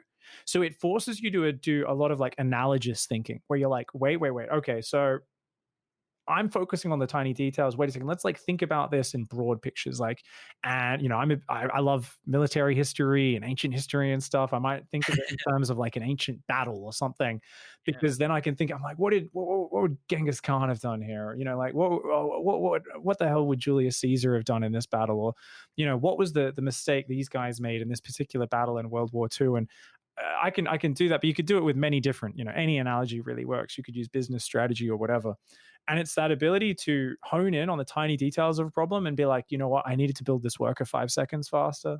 I keep Mm. forgetting the supply depot at the start of the game. And it's always 5 to 10 seconds late. That's slowing everything down beyond that. I got to focus on this one tiny little detail. And that can be the solution or a very big factor that helps you improve. But then it can also be something where you're like, wait a second, I'm so focused on playing perfectly. Let's just take a step back and think about the mental game and go, hey, I'm trying to execute so perfectly. And my opponent is actually so aware of what I'm doing because I'm not even thinking about them. I'm so focused on what I'm doing that it is blatantly obvious what I'm doing because there's no misdirection, there's no hiding it. I'm not focusing on that. So my opponent is like 5 steps ahead on dealing with it. They have so much room for error because what they're doing is so tailored to stopping what I'm doing. Mm. And therefore, I am kind of almost like I'm seeking diminishing returns. Like I'm not putting my energy into the most efficient way of improving anymore. And that's like sometimes where you're like, oh, it's valuable to grind really hard and focus on a detail, but then you've got to always periodically like reframe your thinking and go back and look at things, try on different hats, look at it in different ways, look at it from your opponent's point of view, look at the big picture, reevaluate and say, is it worth putting more energy into improving this one area when there's much easier to gains, to be had elsewhere? So these are like some of the tools that you just kind of gradually have to evolve. And inevitably, when you're new to it, it's like a feeling of just every time you run into one of those problems, it feels like you're just at a dead end. You're at a brick wall. There's nowhere to go. What you've been doing up to that point has been good improvement. It simply is no longer applicable. And StarCraft will teach you that time and again that the Mm. correct thing for you to do to get better, that's awesome. That's great. And then it's just not going to be the correct thing to do anymore. And you need to learn a wide range of skills. It will punish you if you are a one trick pony or if you are only focused on the execution or if you're only focused on the mind games of tricking your opponent, but you never work on the fundamentals of how to build up a big army properly. So it's this incredibly punishing, detailed environment, but that I think is the gain, which it kind of forces you to, rather than kind of just smashing up against problems, it can teach you to find a more efficient path to victory. Yeah, and so essentially, like, StarCraft is that umbrella, so you can, there's tons of little different raindrops coming off in it, whether it be anxiety that you have to deal with, whether you have to deal with pressure, whether you have to deal with quick thinking, whether you have to deal with, brute forcing a positive attitude towards the game, whether it be, quickly, adapting to a mistake. There's so many things that can happen in one game, and I think when those negative things happen, that's when our mindset starts to really try and crumble. And I think being able to have that mental positive fortitude in the game, especially obviously, from that beginning perspective, just the learning curve, I think, is so vast. But then again, when you look at it from that perspective, when you break down those things, it becomes a lot easier. And then once Yeah. you start to get higher ranks, it's just nitty and gritty and the small things you're working on, gradually refining, micro refining a build, refining, ensuring you're scouting properly. It's one of those things that you psychologically start to understand it. All of a sudden everything's really clicked. Yeah. And even when you're a pro, you still go down that dark road of what the hell? This seems unfair. This seems terrible. And some players stay in that for far too long. But I remember, okay, so Snoot, a Norwegian player, super famous and Mm. a big champion. And when there was a period of Korean dominance, he was the one non-Korean or one of the very few who was like consistently smashing so many of them to make high placings in tournaments to win championships. And a player who and this would be, he would say it, and I probably agree with him, not naturally talented at the game. There are players who come in with just a raw amount of quickness and talent and decisiveness. He didn't really have that, but he was hard work and just methodical, process personified, like really just Mm. detailed, adamant hard work. And like he always would periodically have problems, especially in his Zerg versus Protoss matchup. But he'd have it in all of them every now and then. And he coached me a fair bit. I'd always be asking him for help, and he really helped me a lot Right. back in the day. Just because I'd ask him questions on Skype, and he kind of brought a whole bunch of young players under his wing. But he's like, look, if you're angry at something, if you get to that point, you probably don't really understand it. Like you're probably just looking at it wrong. And so he would Mhm. build a trigger where whenever he started getting angry at a match, he's like, okay, I need to like just clear 2 days in my schedule, no, or 3 days, no online tournaments or anything. And I'm just going to look at replays. I'm going to look at a whole bunch of replays of the top players in that matchup, the best in the world. Look at those guys, look at what they're doing, try to understand it, and really look at all the details of how their strategies work. I'm going to look at how I'm playing, and I'm just going to do everything I can to like just try and look at different ways of playing it, get inspired, and try to recreate my understanding from a ground up level. And basically, he would go through and just kind of challenge all of his assumptions and be like, because there's got to be some that are faulty. Was always Mm. the approach. He's like, there's if I'm just getting angry, it's because I feel it's unfair. If I feel it's unfair, it's because I don't truly understand what's happening. Because I know on a logical level, this is an incredibly balanced game, and there's always 1,000 things that I can do to play better and to win. Um, Mm. so that sort of like thing that even a pro player would systematically get angry, and he was one of the most mentally disciplined, but there are other ones who just feel like, no, Terran's unfair, they're ridiculous, this is so stupid, and I'm like, oh, okay. Like and some players would kind of thrive in that anger and still play really well, and find a way to motivate themselves negatively. But definitely I think there was always that ability, yeah, to find a way to just kind of go back and reframe what you're looking at. Very, very powerful. And I mean, when you're dealing with the pressure and the anxiety of matches, and you're dealing with the struggle of finding the right build orders and being confident of the right things, super duper important as a player, because part of what funnels you towards those mistakes is like I said, it's that ability to grind, and it's the scientific approach of like, no, I'm going to try this, and I'm just going to keep trying to get it just perfectly executed till it works. That's something you kind Mm. of need as a pro player, but it also tends towards making it very easy for you to think you're being effective because you're just grinding hard, trying to perfect a thing, and forgetting to take a step back and actually go, wait a second, like, is this the right thing to be perfecting? Is this really the right thing to be perfecting? And there's a lot of players who get stuck in the trap of just saying, well, I can look at the game, and yes, if I was perfect, this would win. Therefore, it is the right thing. End of story. And let's leave the assumption there. And that, I think, is the way a lot of pro players stay stuck in the middle of the pack. I think you very rarely break out of the middle of the pack or the bottom end of the pack if you're stuck in that mindset.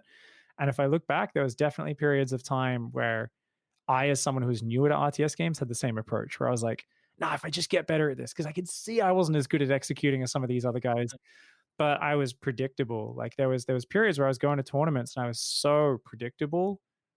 And Mm. I mean, you better have some damn good flair, some damn good aggression, and you're throwing your opponent off and all sorts of things. If you're going to be predictable, you've got to create, you've got to just be so damned good. And I would kind of ignore the strategic side of things for some tournaments there, and that's a trap you can fall into. So, yeah, there's this constant painful process of grinding hours in, but then forcing yourself to say, okay, you're grinding yourself under certain assumptions, under certain rules that you adhere to, and say, this is the way to play. And then you've constantly got to smash those rules to pieces and say, no, look at it with fresh eyes. Look at it with fresh eyes. Let's confirm, challenge everything.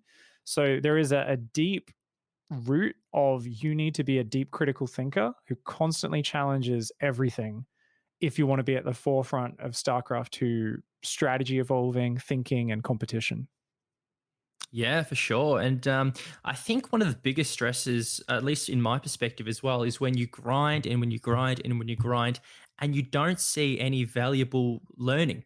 For example, when you just constantly go at it, and that emotional understanding that, I am putting these hours in, I'm investing time, I'm trying new builds, I'm trying new matchups. But then, you know, obviously at the end of the line, you have to think about ladder. And, that's always a understanding that, obviously if I want to get better, I have to verse better opponents or opponents that are at my skill level. I'm not ultimately going to get better if I'm versing people who aren't at my skill level. And I think that's where that kind of anxiety can also come in terms of ladder anxiety. Ladder anxiety is kind of for those, obviously not have not played StarCraft before. It's kind of that underlying pressure, that immense pressure that you want to play, you want to get better, but you just can't really hit that play button, or at least that's how I found it. I really want to have that, I really want to progress, I really want to get better, but there's always that fear of losing rating, whether you're, maybe 1 or 2 games of promotion. There's that fear of having a really bad loss record history. There's that fear of your friends, seeing your rating that's lower. But I think one of the biggest understandings of that is that loss is inevitable. Obviously losing is sometimes better because that's where we learn. That's where we make the mistakes that we can actually take a step back, go into the replay view, have a look at what we did wrong, and really start to kind of pick apart the different things where we could have done better.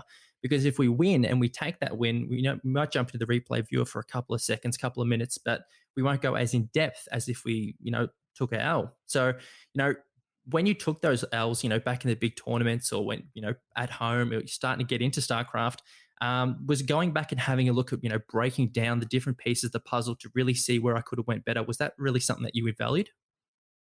It's something that is so important. And I think sometimes I did it.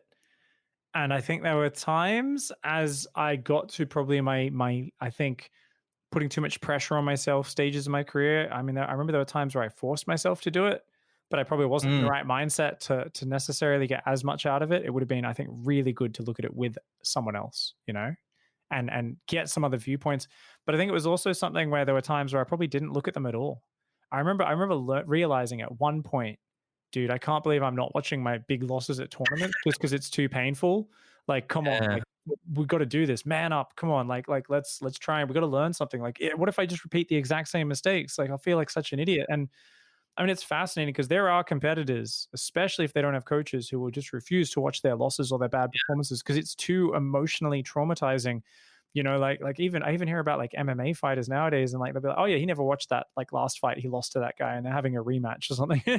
And you'll hear experts be like, no, like surely his coaches will force him to like watch it. Like you have to, you absolutely have to, and it's important, man. It's huge. I think there's definitely something there. Like I had the pleasure of having the world champ from 2018 and probably best player all of 2019 as well, Cyril, on my podcast last year. And we had a good conversation. But yeah, I think he said, I was like, yeah, I was asking him the exact same thing. I was like, do you watch your losses? And he was like, not for, I think he said 6 weeks. He's like, he can't watch a big loss in a tournament for 6 weeks. He can't bring himself to do it. And I was like, dude, you've got to watch it.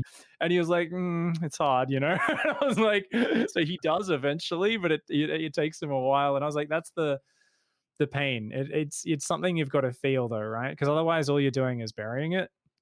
And you've got to kind of feel that pain. And I mean, when it comes to ladder anxiety, when it comes to losing in big tournaments, it's all one and the same. It's this big mental game, right? Where anxiety is this it's so common in people nowadays more than ever.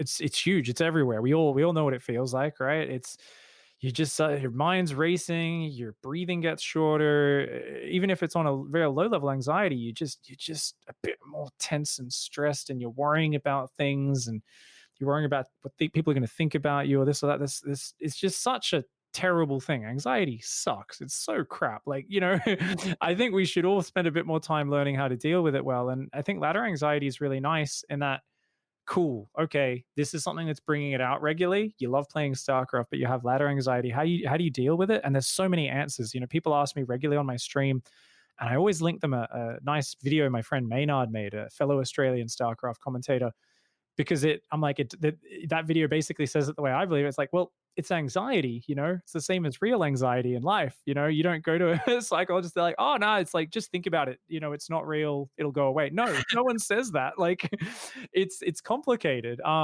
There's a few things you can do, right? Like you can think about it, and you can think about what are the real consequences, like what am I actually afraid of, and give yourself time to think about and process that. And that's kind of what watching a loss is for a big pro player as well. It's let yourself feel the emotions, understand what happened, accept the humbling feeling of it, accept the hit to your ego, as much as your ego wants you to avoid it. And it's like, no, don't do that. Have a bit of time to think about it. Do a bit of negative visualization. Think about what's the worst case scenario here? What if I go in there and I'm winning and I feel great and I throw this game in the most spectacularly stupid way possible, and I'm just calling myself an idiot and I feel so bad, and the guy starts calling me names at the end of the game as well. It's telling me to get out. And I mean, and you think about it, that's pretty sucky. I really don't want this game to go that way.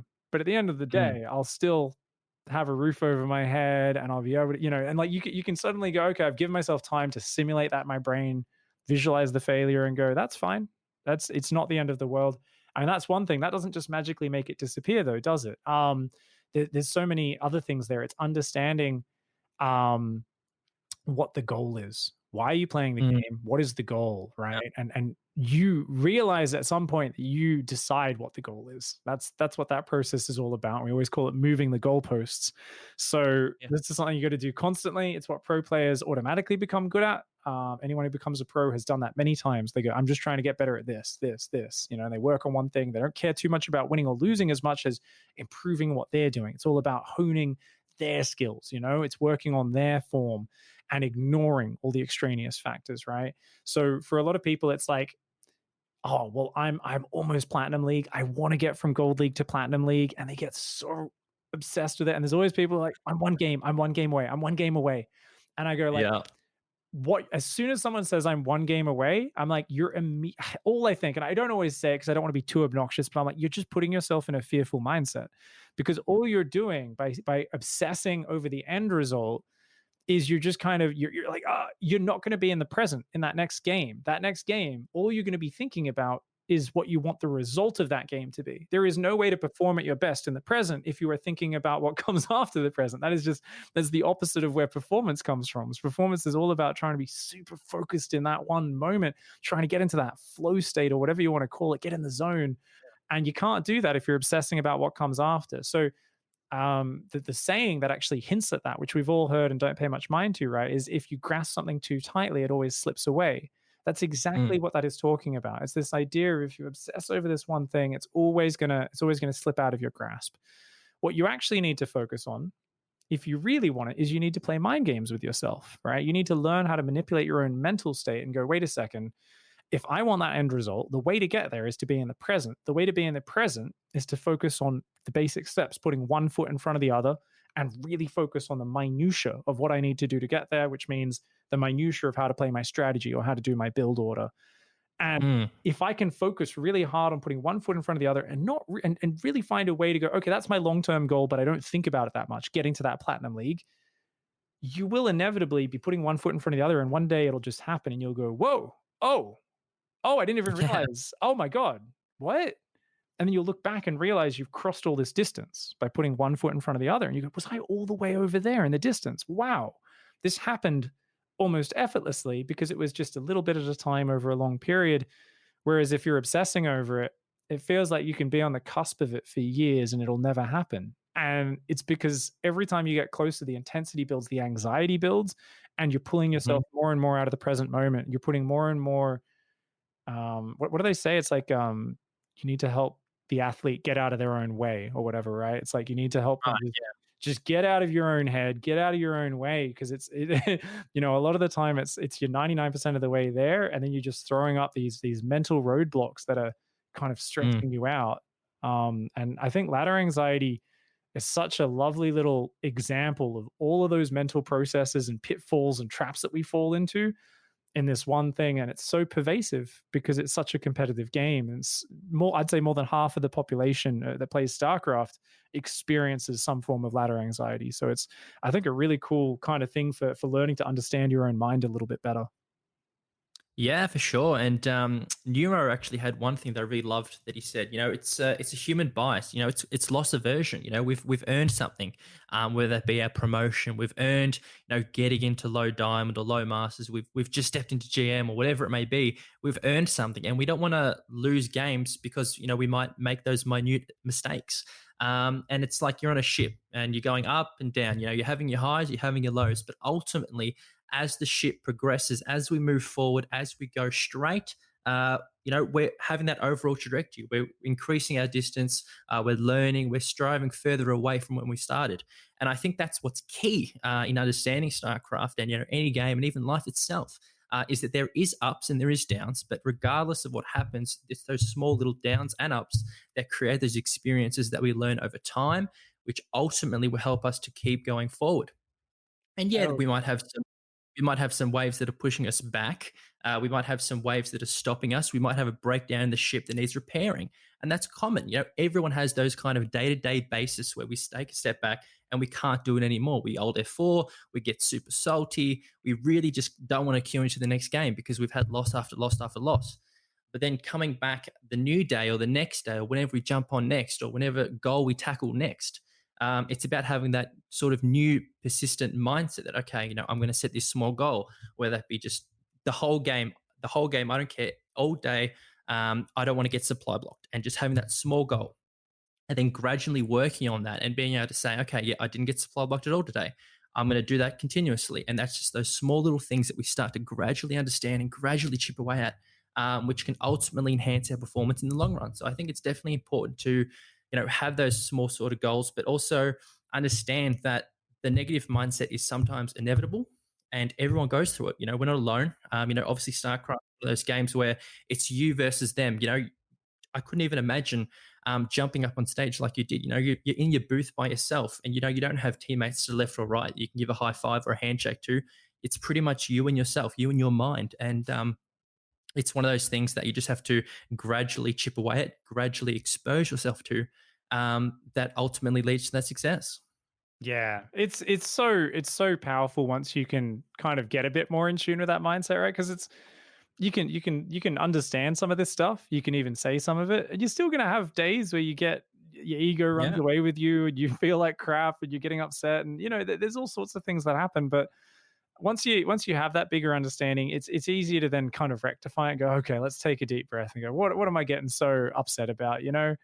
Wait a second, like I might get, sometimes, my ladder rank's a bit lower than it was last week, and I'm looking at it a lot, and I kind of realize and I catch myself, why am I feeling so bad today? And I go, I keep looking at that rank and seeing that as a reflection of my self worth or something. Like I like that's, and I'm like, I'm learning a new strategy. Of course, I'm going to play it worse than the strategy I've played 1,000 times that I was playing last week. Like that's, I know Mm. this is going to happen. I go, oh yeah, of course. I'm just being silly, aren't I? That's just my ego getting in the way. I go, okay, yeah, I mean, and then whenever I'm in that good mindset, it's like I can just lose games effortlessly with a smile on my face and have a good time because I'm like, oh, like I'm in that mindset where I can take him on the chin. It doesn't matter. I feel good because I know what I'm focused on. I go, oh man, that was a really big mistake. Oof, good, but it's all a learning opportunity, and it's all just another step on the road, rather than feeling like everything is just so blown out of proportion. And that's always what happens when, for me personally, if I lose that emotional grounding, that calmness, where if I start to get really upset and my emotions run away with me, it's like, a single loss can feel like the end of the world. It can feel, a single thing going wrong, just it's so blown out of proportion. And when you remember to just take a deep breath and kind of look at it and think about it, and you go, oh, I really am getting carried away with myself. I am being a bit silly, and it's a nice relief when you, I think, have gone through that process enough times, so that just through practice, your mental muscle builds, and you get better and better at pulling yourself back from irrationality and rage, and Yeah. hopefully not calling your opponent names. But I think a lot of players start with that, and hopefully they can pull themselves back to maybe the occasional muttered swear word at their monitor, and then maybe one day they won't even have that, and they'll be just like you mentioned, Neuro. Well played, good sir. No matter how bad he loses, well played. He's always there, and sometimes he's dealing with some real fierce emotions. I know he is. He admits to it, but he always just like he kind of controls it, forces his way through it, and he always comes out the other side with a smile because he's so mentally practiced at pushing himself through that. Yeah, it's just being able to have that concurrent exposure to be able to have that regulation. Because, at the end of the day, it is how well we can control our emotions and whether it comes down to more of a problem solving or whether it's more of an emotional, because ultimately we're so invested. And I think that investment is what costs us that mental fortitude sometimes. And, being able to be concurrently aware that we have these kind of ups and downs is what can ultimately enhance our performance and come out with a positive outlook at the end of the day. There was one really interesting study that was done actually, and it was called Stressful Gaming, Interoceptive Awareness and Emotional Regulation Tendencies. And essentially, they looked at StarCraft because they believe StarCraft was one of the most stressful games that was concurrent at the time. And the goal was to determine whether the interceptive awareness of the in-game, whether what we do, whether we make this, or whether we try and attack here, negatively affects our mindset. If we do something wrong, for example, if we Mm. pushed into a corner or push, or didn't scout properly, or whatever it may be, how will that ultimately affects our negative mindset? And what they found was that it was more problem focused than emotion focused, and that emotion did play a role, but it was one of those things that ultimately you can't really control in regards to those specific scenarios when it comes down to more of a problem, because we understand that there is so many different problems, whether we could have done something better, whether we could have scouted a couple of seconds earlier, whether we could have sent a marine to just have a scout around. Ultimately, being able to control that arousal level comes down to understanding there is multiple problems and not to get too hang up on the emotional tendency to be invested in the game. And win lose states are clearly linked to how we go into the next game. If we win the game, we have that really good positive outset, that mindset that, hey, we won that one, that was really good, I played well, I did what I had to do, I kept my supply up, I didn't get blocked, I scouted here, whatever I did right. And then we go into the next game, we have that kind of concurrent positive mindset. However, if we lose, that kind of negative mindset continues and pertains and persists. And it's really interesting to see that, because I think it happens in a lot of games as well these days. It's just the fact that Starcraft games are a little bit shorter, so that negative mindset starts to pretend more often, and it can really start to, I guess, be troublesome in some scenarios. Yeah, the classic rage queue, right? It's oh, I'm so angry. Quick, find match, and it's The cannon rush. oh my god, it's such a bad habit as well. I had someone come into my channel the other day and he was like, "Oh yeah, just lost 28 games in a row." And I was like, "28?" I was like, dude, by the time you've lost 10, you're like playing people so much lower than you normally do. Like, even if you're a little bit upset, normally you start winning at that point. Like 28, I was like, oh my God. I was like, dude, you must have been on an emotional roller coaster. Like, congratulations on not breaking your keyboard or anything. Cause yeah, it's a hard one, and we've all been there where we've got that was upsetting. I'm going to play one more game because I want that little whether it's you want that little dopamine hit, you want to obliterate the Right. last game from your mind, whatever the hell it is. You want to get rid of it and you want to move on to the next one. But the moment you hit Q game out of anger in a multiplayer game, especially, you're going to have a really bad time because it's a dynamic opponents who want to win and are going to be probably a lot more focused than you. But man, I think that's.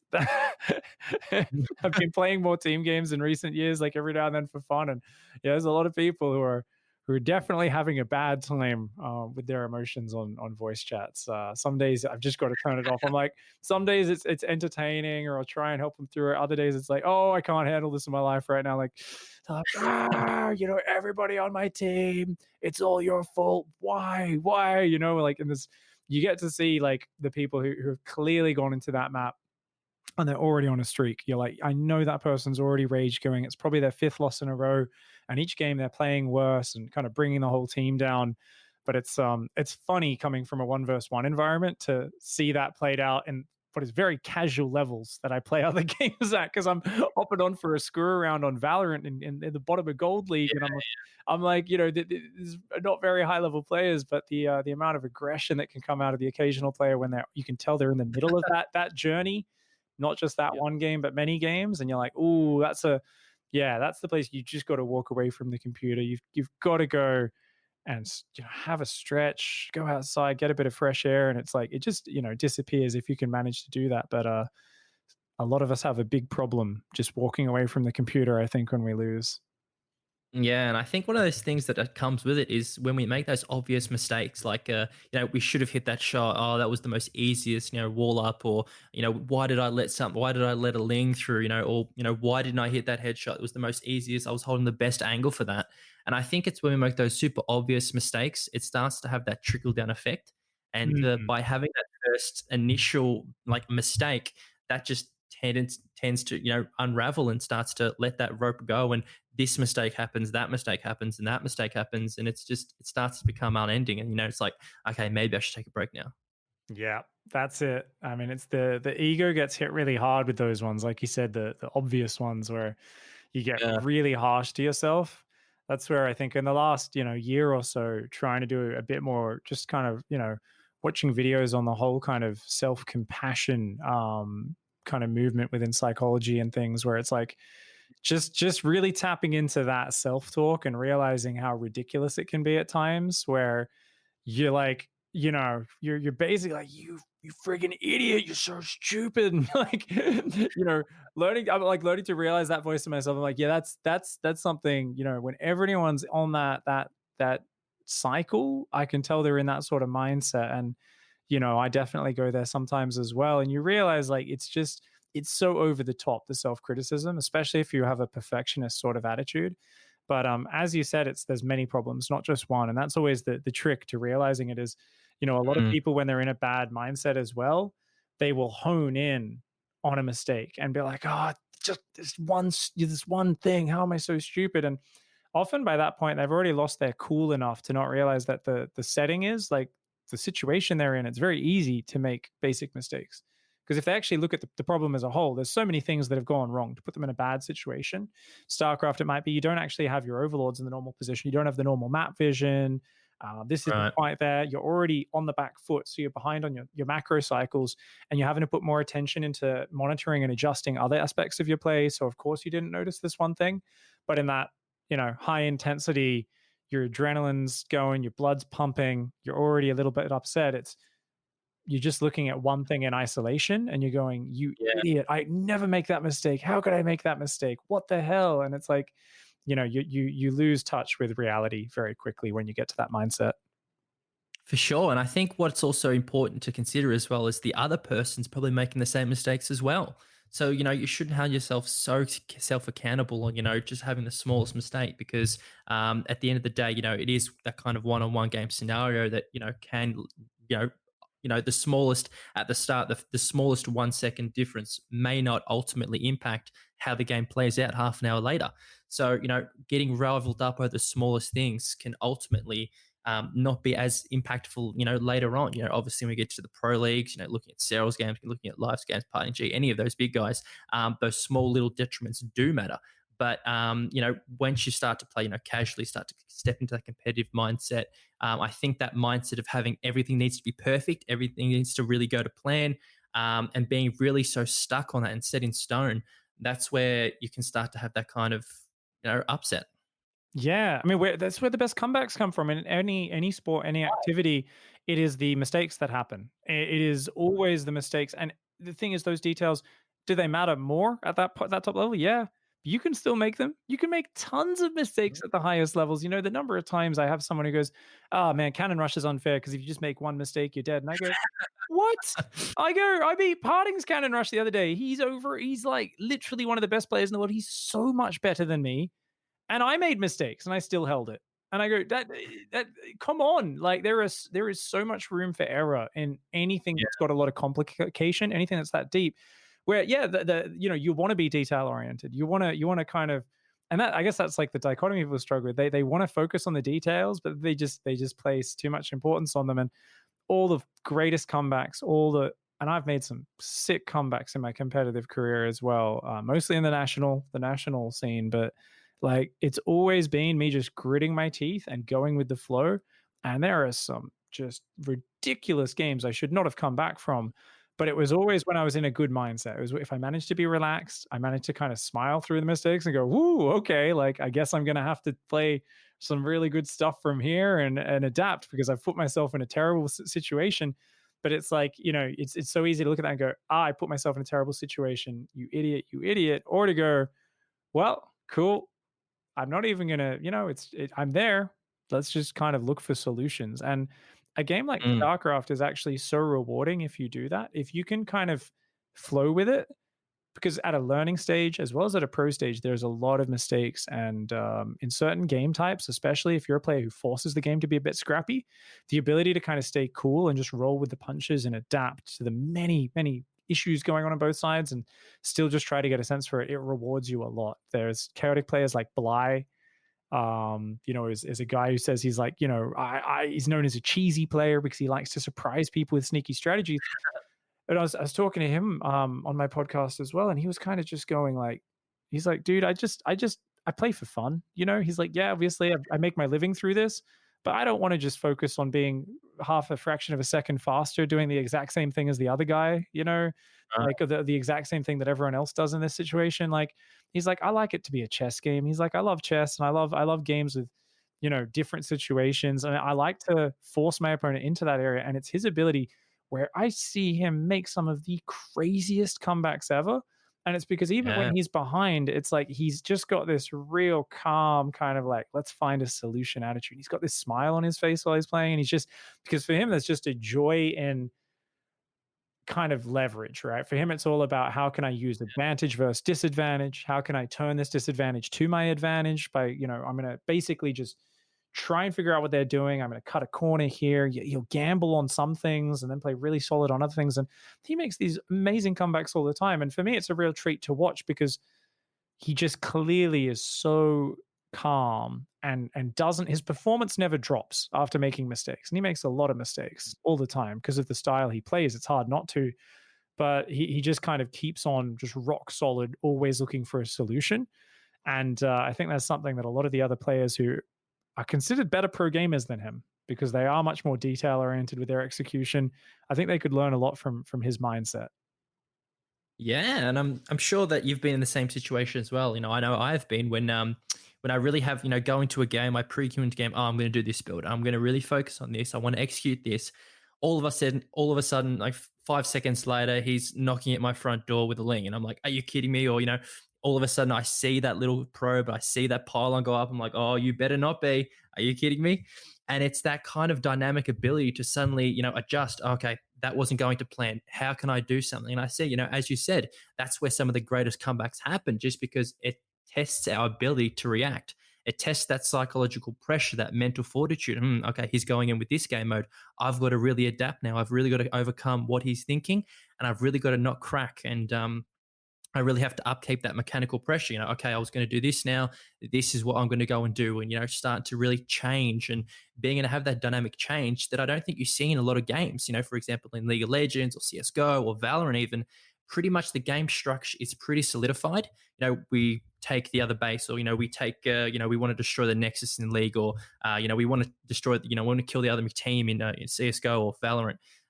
But in Starcraft, the objective is there, but there's so many different ways to the objective that it becomes so much more of a big book of, okay, I'm going to do this, I'm going to do that. And I think that's where being able to dynamically adjust to the situation, the best players can come from that.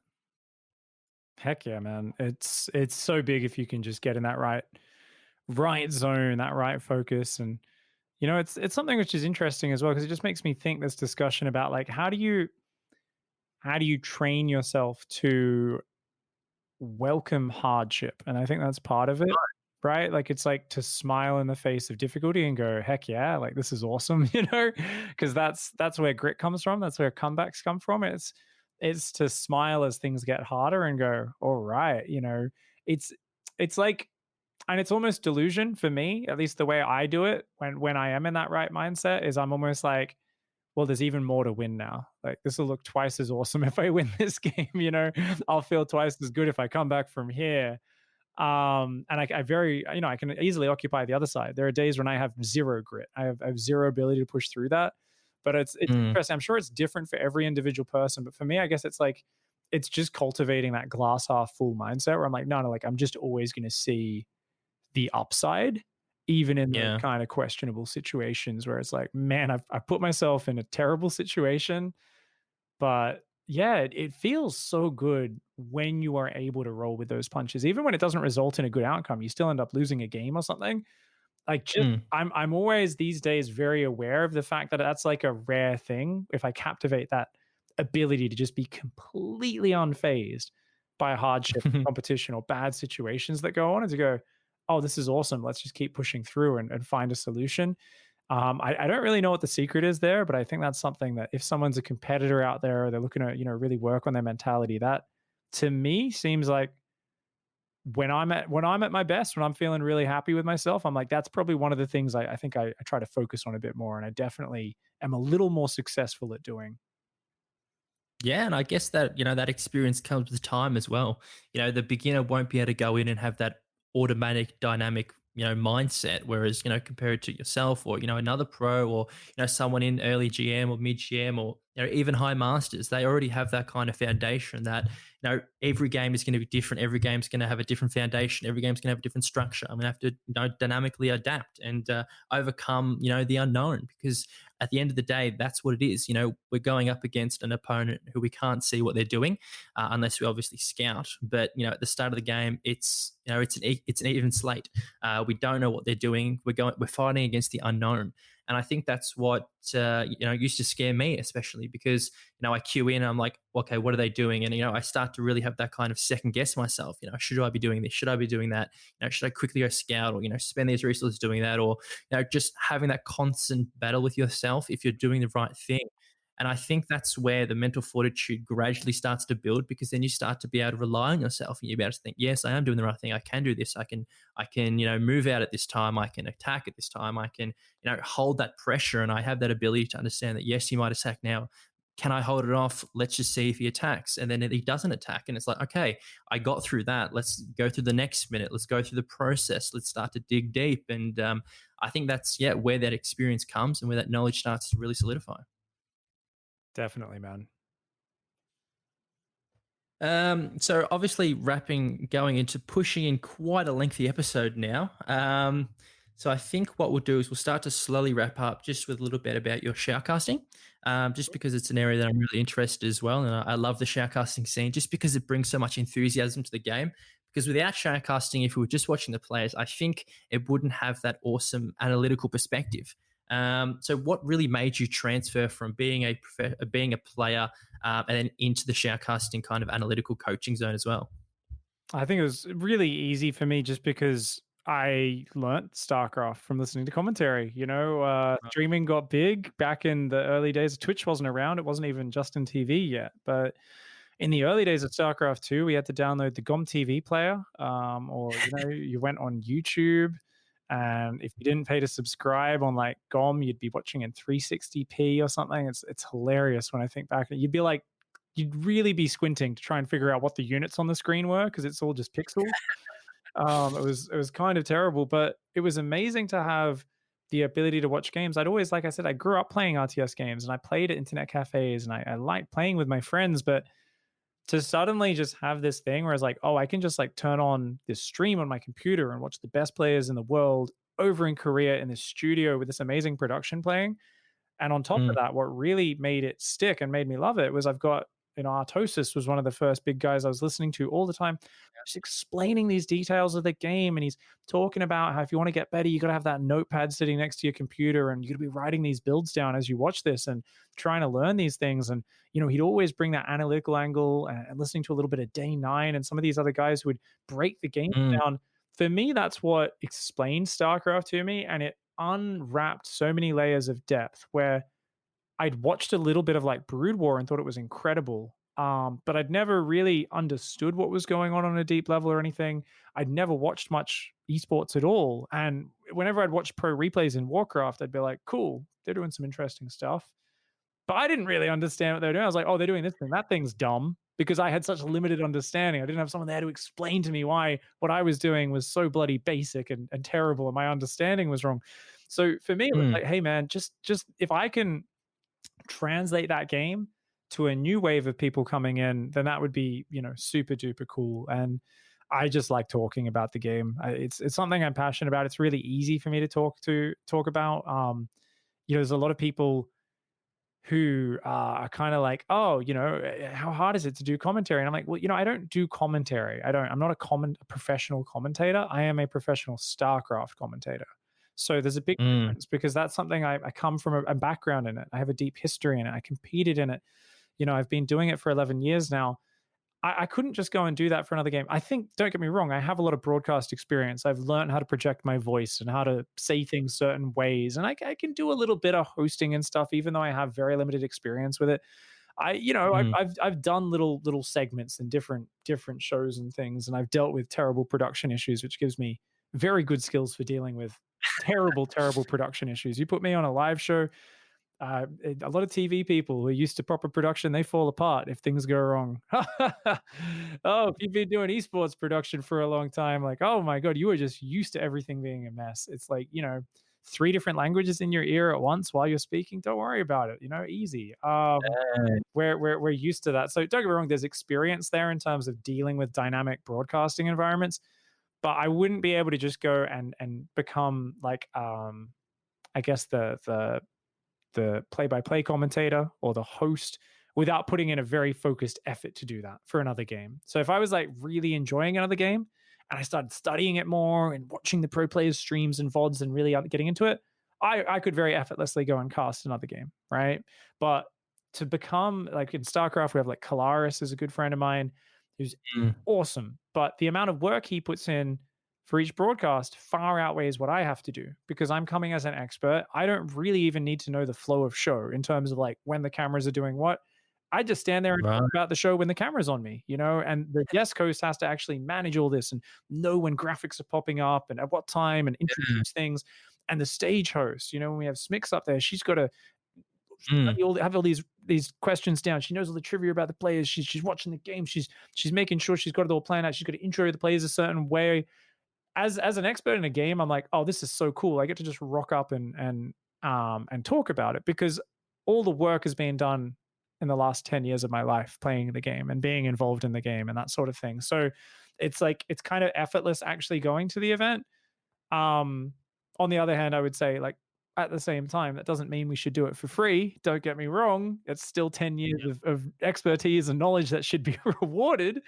But the actual step from one to the other is much easier if you're an expert color commentator rather than like a desk host or an analyst or a stage host. Those are all jobs I have immense respect for because I've worked alongside great people who do it, and they got so many notes and they're mapping everything out and they've got set phrases and all sorts of things so they can do that really lovely polished production quality and really like make a live segment go very smoothly. Yeah. And do you ever have any interest in potentially going in or stepping into those roles and positions in the future? Maybe I sometimes daydream about it, but I realize it would take a big amount of focus and work. So Right. it would be a huge pivot. It would be something where I know I'd need to commit more time and energy to it. I'd need to make it more of a full focus. I like to Mm. really hone in on one thing. I used to always split my attention way too much between different areas. And, I'm a big fan of whole ass one thing, don't half ass a whole bunch of little things. So if I was going to do that, I would go into it with the StarCraft mentality. I know I'm not going to be that great at first. And I need to kind of lose a bit and learn as I go. And I'm going to do everything I can to not lose because obviously you don't want to be screwing up a live broadcast, but it's inevitable with live television. Like you make mistakes, things happen. You're not sure how to handle unexpected circumstances, whatever.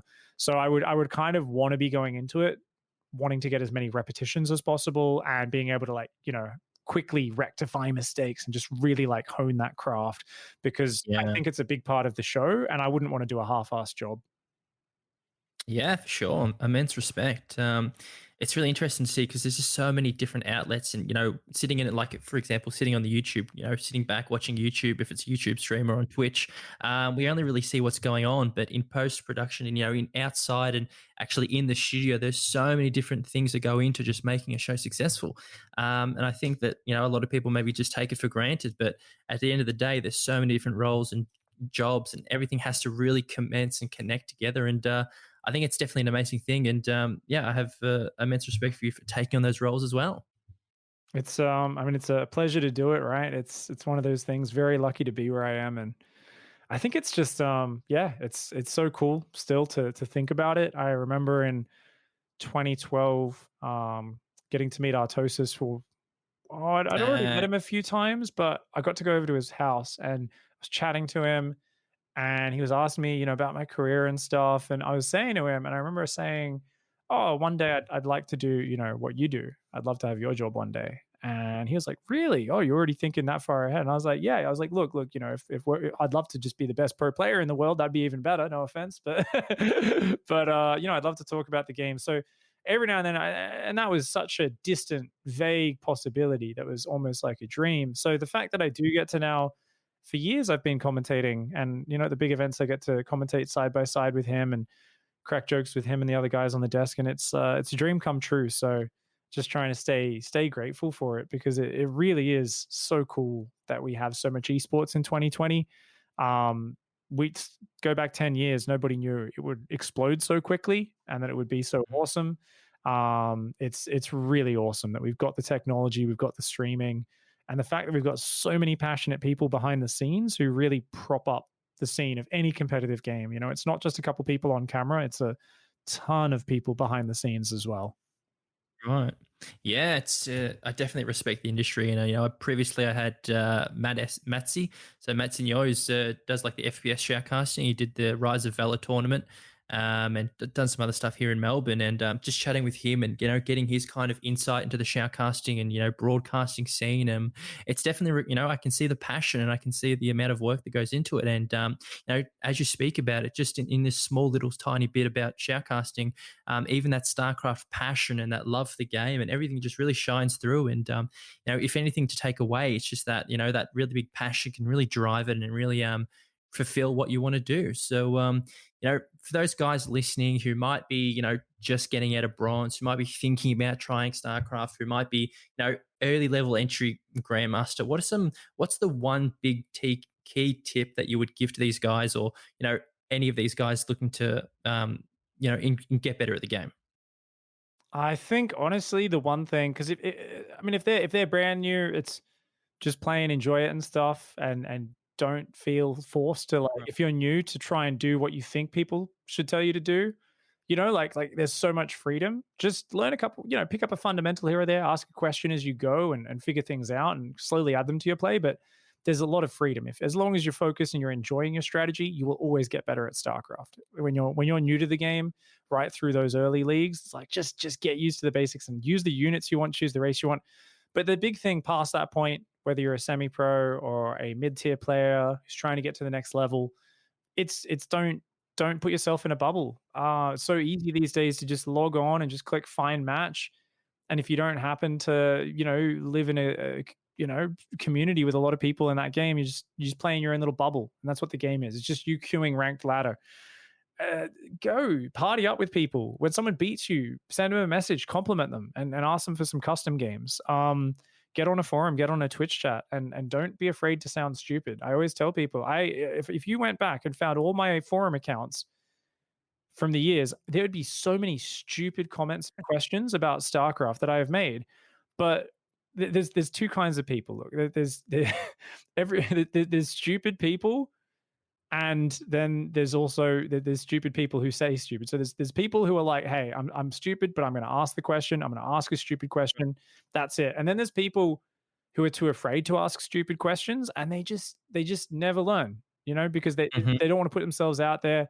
They're like, no, I don't want to look dumb or anything like that. In a game as vast as StarCraft, you're always going to totally have your views just turned upside down constantly. It always happens where there's this revelation. There's so many light bulb eureka moments. So get out there, talk on the forums, talking in Twitch chat, debate with people. Be like, no, I think this is better, and explain why. Don't ever just bow to authority.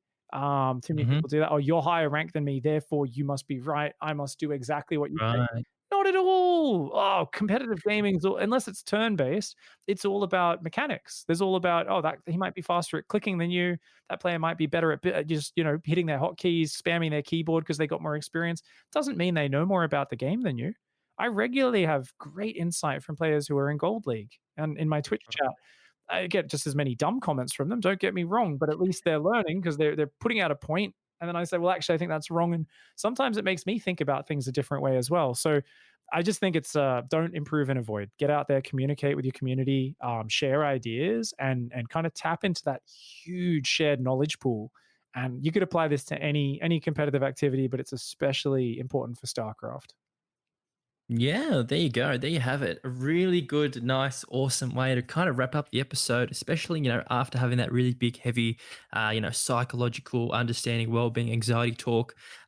Just at the end, just really just go and have a go. And that's what makes the most amount of sense, just exposing yourself and enjoying yourself, because ultimately at the end of the day, it really only is a game. And games are meant to be played for fun. Obviously we have the competitive level where we start to, really get into it. But at the end of the day, it really is a game, and the passion for the game is there, and that what makes the most sense. So for everyone listening, where can we find you on all your socials, just to keep up to date with your content and engage with you as well? Well, if you Google Pig, Starcraft, and whatever social you want, that will come up usually. It's Pig SC2 on Insta and Facebook, I believe, or just Pig SC on Insta, Pig SC2 on Facebook.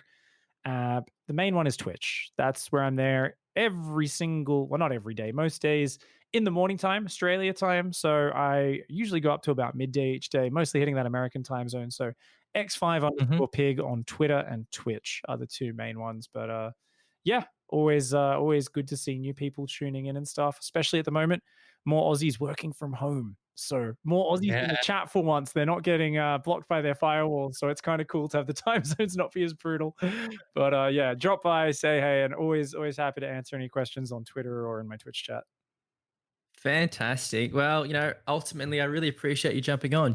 We've just pushed into the 1 hour 44 mark, and kind of at the end, I really only feel like we've just touched on some of the major things. We could have talked about so much more. That just shows how much depth there is to StarCraft and gaming in general.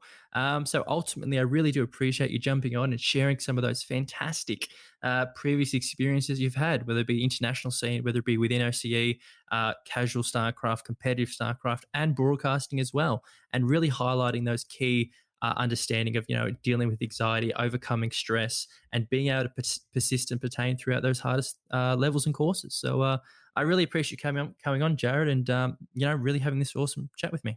Appreciate you having me, mate. This was a pleasure. Fantastic. Thank you, everyone who made it to this time. It's been a long one, so I really hope you have taken away some awesome variables and some awesome insights from Jared Pig Krensel. Thank you very much. And this is your host, Lachlan, and I will see you in the next one.